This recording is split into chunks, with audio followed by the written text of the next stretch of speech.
Tenang, tenang, Mahfud MD tegaskan tak ada pembebasan napi korupsi. Ditulis oleh X Hardy di siwar.com.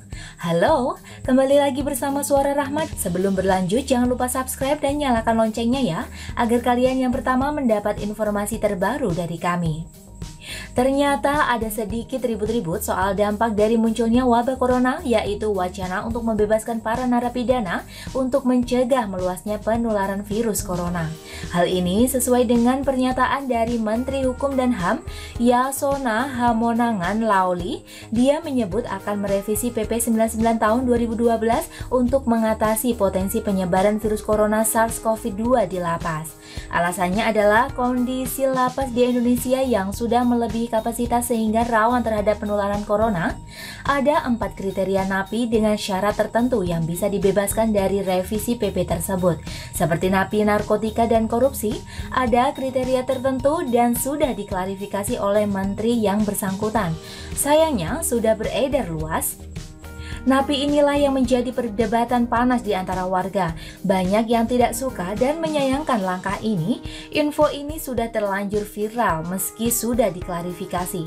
Mahfud MD selaku Menko Polhukam menegaskan hingga saat ini tidak ada rencana memberi revisi dan pembebasan bersyarat kepada napi korupsi, teroris, dan bandar narkoba terkait wabah corona. Agar clear ya, sampai sekarang pemerintah tidak merencanakan pengubahan atau revisi PP 99 tahun 2012, sehingga tidak ada rencana memberi remisi atau pembebasan bersyarat kepada pelaku atau kepada narapidana korupsi, juga terhadap teroris, juga tidak ada terhadap bandar narkoba, kata Mahfud dalam sebuah video berdurasi 2 menit. Sebelumnya, Mahfud juga sudah sempat mencuitkan hal tersebut yang meminta agar masyarakat tenang, sebab belum ada napi koruptor yang dibebaskan secara bersyarat. Sebanyak 3.000 napi yang dibebaskan terkait napi tindak pidana umum.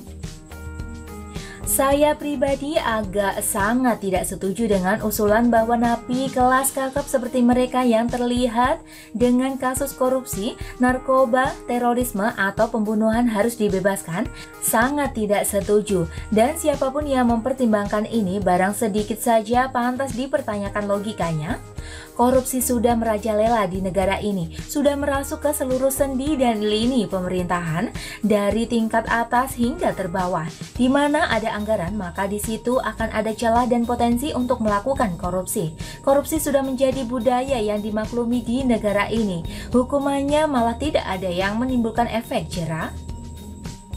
Rakyat maunya hukuman yang lebih berat, tapi nyatanya hukumannya termasuk ringan. Warga mana yang tidak ngamuk mendengar napi model begini akan dibebaskan karena wabah corona? Apalagi penjara terlibat narkoba jauh lebih berbahaya dan dapat merusak banyak masa depan generasi muda. Membebaskan mereka adalah salah satu keputusan fatal yang tidak terampuni. Kalau mau bebaskan, lakukan saja. Tapi, napi yang dibebaskan adalah napi kelas teri yang terciduk karena maling ayam, nyolong celana dalam istri tetangga, mengintip nenek-nenek mandi, mendorong kakek-kakek hingga terjebur ke selokan, atau yang model-model kelas murahan. Mau bebaskan mereka? Ya, silakan saja meskipun tidak masuk akal juga. Justru ini bisa contoh yang tidak baik dan bakal dipelintir. Calon-calon pelaku kriminal bakal berpikir alangkah enaknya berbuat jahat di tengah wabah corona karena kemungkinan bisa dibebaskan begitu saja. Dan terjadilah peningkatan kriminalitas. Siapa yang mau salahkan?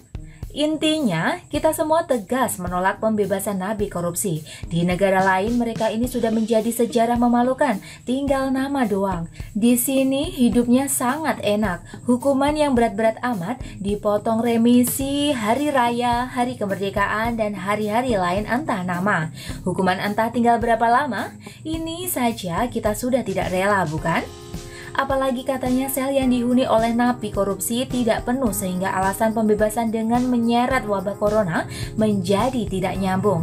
Yang penuh mungkin sel napi umum, dan yang seperti sudah saya katakan sebelumnya, silakan bebaskan saja. Apalagi yang masuk penjara gara-gara mencuri beras sebutir, tak penting juga. Amat sangat disayangkan memang wacana ini malah memberikan panggung buat kadrun untuk melakukan serangan telak karena sasarannya sangat empuk. ujung-ujungnya Jokowi lagi yang akan menjadi target serangan. Lihat saja deh, isu ini jadi heboh dan diulang-ulang terus agar tercipta sebuah narasi dan penggiringan opini yang menyudutkan pemerintah. Untung saja Mahfud MD menegaskan hal ini sehingga dampaknya tidak makin luas.